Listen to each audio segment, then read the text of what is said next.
مبدئيا الإجابة لأ، سيري مش هينفع تكون البطل الجديد. الموضوع ده مش منطقي نهائيا لعدة أسباب كمان مش لسبب واحد. خليك معايا لآخر الفيديو وهتفهم كل حاجة، بس الأول ما تنساش تعمل لايك واشترك في القناة ويلا نبدأ. مين؟ زكي ابن جهتي؟ بيوم ابن حتتي. زكاوة. بومي. ايه يا ابني انت ايه اللي جابك هنا ومين اللي ربطك الربطه السوداء دي؟ ده حمار ايه ده؟ ناس كتير كانوا متوقعين بالفعل ان سيري تكون بطلة الجزء الجديد، وبعد نزول اعلان ذا ويتشر 4 الموضوع بقى خلاص بشكل رسمي. وعشان اكون صريح معاك انا كنت واحد من الناس اللي مش مقتنعين ان سيري تنفع انها تكون بطلة اللعبة الجديدة حتى من قبل الاعلان ما ينزل ويبقى الموضوع بشكل رسمي، وده لعدة اسباب. اول سبب هو ان سيري مش ويتشر، حاجة واضحة جدا، يعني ما ينفعش تعمل لعبة اسمها ذا ويتشر والبطل بتاعها مش ويتشر. انت فاجئتني بالموضوع ده. واحد هيقول لي ازاي يعني سيري مش ويتشر؟ احنا شفناها وهي بتتدرب مع جيرالت نفسه. ده صحيح، هي خدت تدريبات الويتشرز ولكنها برضو مش ويتشر لان التدريب لوحده مش كفايه. انا افهمك، علشان تكون ويتشر لازم تمر بحاجه اسمها ترايل اوف جريسز، وده اختبار للويتشرز بيتكون من مرحلتين. في المرحلة الأولى بيجمعوا كل الأطفال اللي عايزينهم يبقوا ويتشرز ويرموهم في غابة مليانة وحوش وكائنات خطيرة لوحدهم كده بدون مساعدة وبدون أي سلاح. الطفل اللي يموت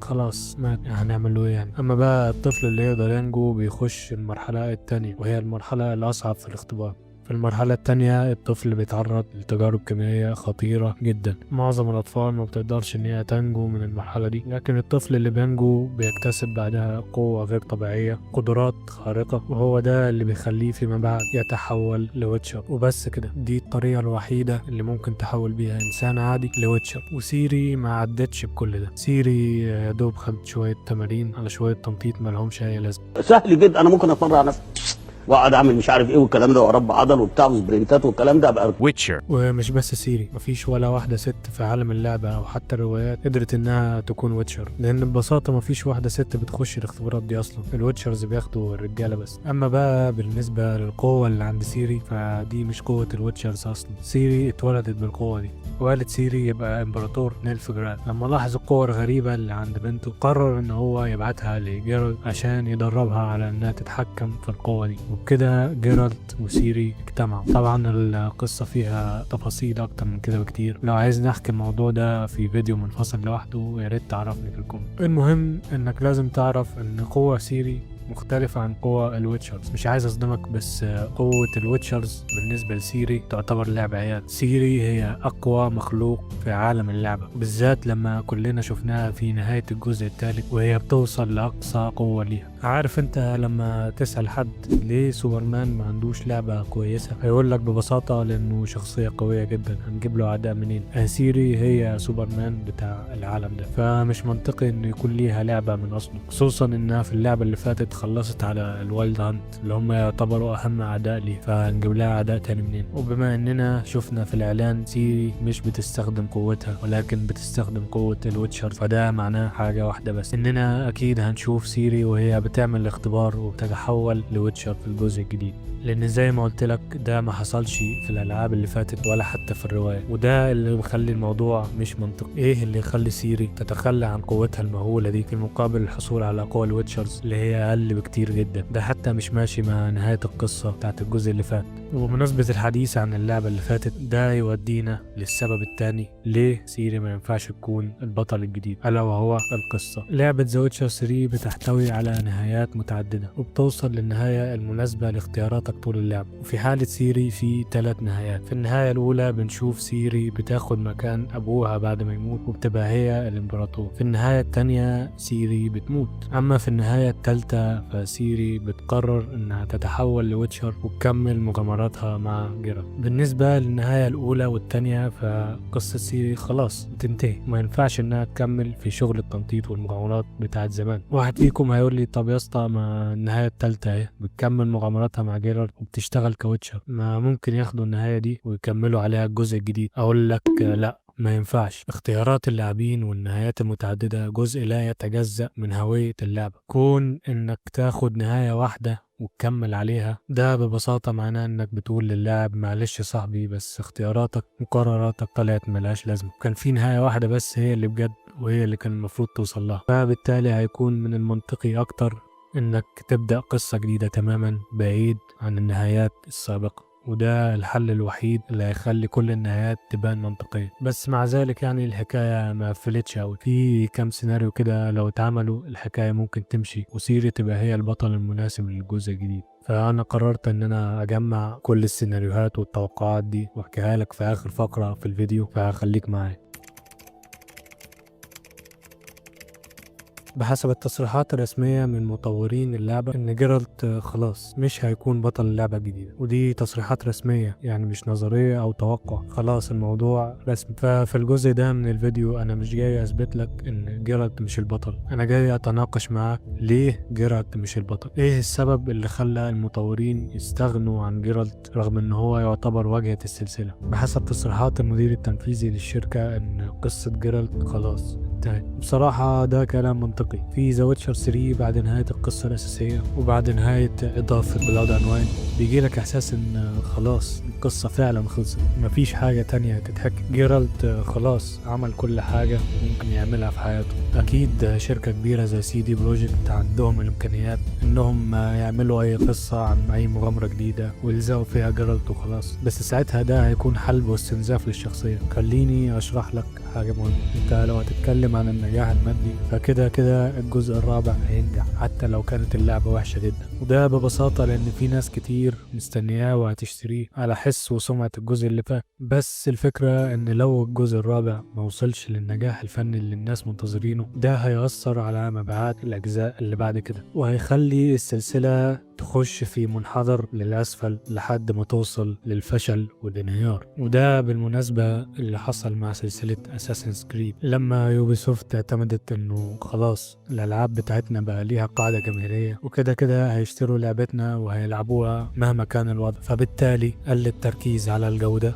وزاد التركيز على طرق الربح من اللعبة لحد ما وصلت يوبيسوفت للوضع اللي انت شايفه النهارده. سي دي بروجكت اذكى من انها تقع في غلطة زي دي، فعشان كده كان التجديد مطلوب، وكان من المنطقي انك تتخلى عن جيرالت وتحافظ على الصورة الكويسة اللي انت عملتها له بالالعاب اللي فاتت. والموضوع ده مش هيأثر على الجزء القادم بالسلب، لا ده بالعكس، كده اللاعبين هيكونوا متحمسين اكتر للعبة عشان يعرفوا مين هو البطل الجديد. طيب هل كل الكلام ده معناه اننا خلاص مش هنشوف جيرالت تاني؟ الاجابة هي لا. بحسب تصريحات المؤدي الصوتي لشخصية جيرالت هيكون موجود في الجزء الجديد ولكنه هيكون موجود كشخصية جانبية. لما سمعت التصريحات دي جه في دماغي كده كذا سيناريو عن الطريقة اللي ممكن جيرالت يظهر بيها في الجزء الجديد، وهكلمك عنهم في الجزء الثالث من الفيديو مع باقي توقعاتي عن اللعبة. بس قبل ما نخش على السيناريوهات المتوقعة لازم الأول أكلمك عن حاجة مهمة.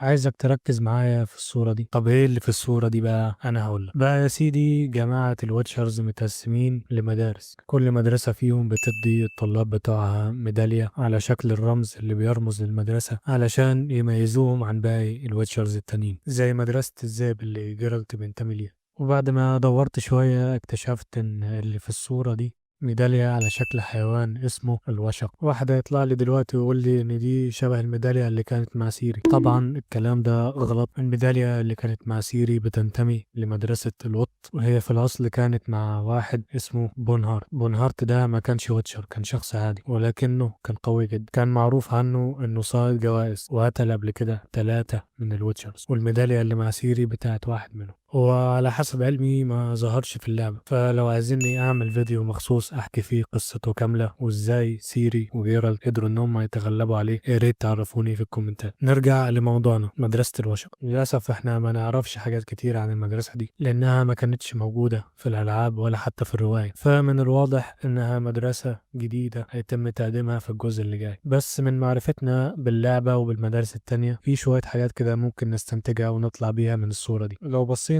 على المدارس التانية هنلاقي ان اي ويتشر بيبقى واخد صفات الحيوان اللي بيرمز للمدرسة بتاعته. يعني مثلا مدرسة الذئب بيحبوا دايما القتال المباشر وفي نفس الوقت عندهم سرعة وخفة حركة. عندك مثلا مدرسة الدب بيفضلوا القتال المباشر برضه، ولكن حركتهم أبطأ، بس بيعوضوا ده بقوتهم واستخدامهم للأسلحة التقيلة. مدرسة لوط الويتشرز بتوعها بيفضلوا يستخدموا أساليب التخفي وهكذا. لو بصينا بقى على حيوان الوشق هنلاقي إن بيميزوا حاجتين، أولا إنه سريع وإنه يقدر ينط لمسافات عالية. ولا يا اسطى، سيري مش بتنط لمسافات عالية، سيري بتعمل حاجة اسمها تليبورت. المهم ممكن المدرسة دي يكون ليها دور رئيسي في القصة، وممكن كمان نشوف بطل جديد كليا بيتقدم لنا من المدرسة دي.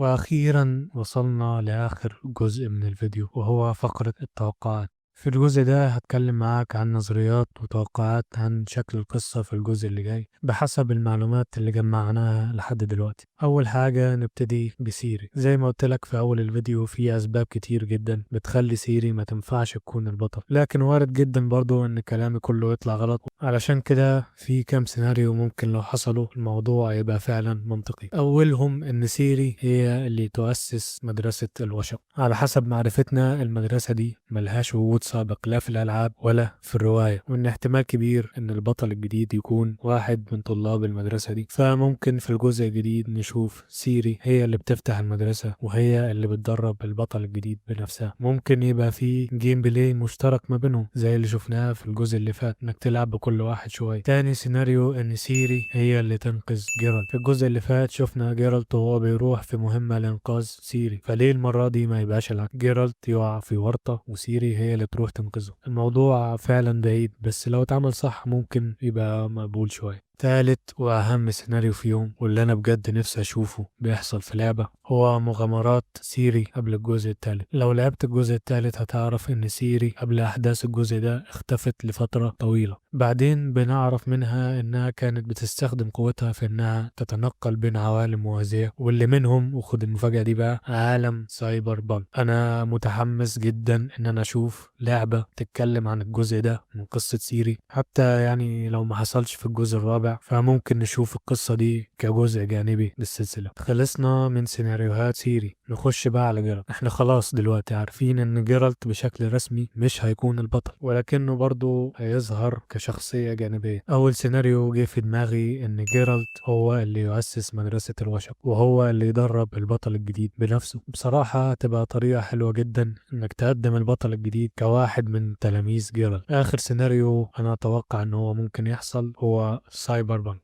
لو انت لعبت سايبر بانك فانت هتكون عارف كويس ان اللعبة بتديك كذا مسار تمشي فيهم، وعلى حسب اختيارك القصة بتختلف. فممكن سي دي بروجكت تعمل نفس الموضوع مع سلسلة ذا ويتشر، وتكون مدرسة الوشق دي واحدة من المسارات اللي انت ممكن تختارها، وعلى اساسها بتكمل القصة. وكمان تسيبك تصنع شخصية البطل الخاصة بيك زي باقي العاب الار بي جي. اكيد الموضوع ده فيه مخاطرة كبيرة، ولكن برضه النوع ده من الالعاب ناجح جدا الفترة الأخيرة. ممكن ما يعجبش لاعبين السلسلة القدام، لكنه هيفتح الباب لناس جديدة تدخل عالم ذا ويتشر. وبس كده، دي كل السيناريوهات اللي أنا متوقعها إنها تحصل في الجزء الجاي لعبة ذا ويتشر. طبعا كلها مبنية على نظريات وتوقعات شخصية، علشان كده أنا حابب أعرف نظريتك أنت كمان عن شكل اللعبة الجديدة ممكن تبقى عاملة إزاي. ولو لقيت نظريتك مقنعة ممكن أتكلم عنها في فيديو لوحدها. وبس كده، دي كل حاجة. لو عجبك الفيديو ما تنساش تعمل لايك، تشترك في القناة، ويا ريت تعرفني رأيك في الكومنتات. شكرا.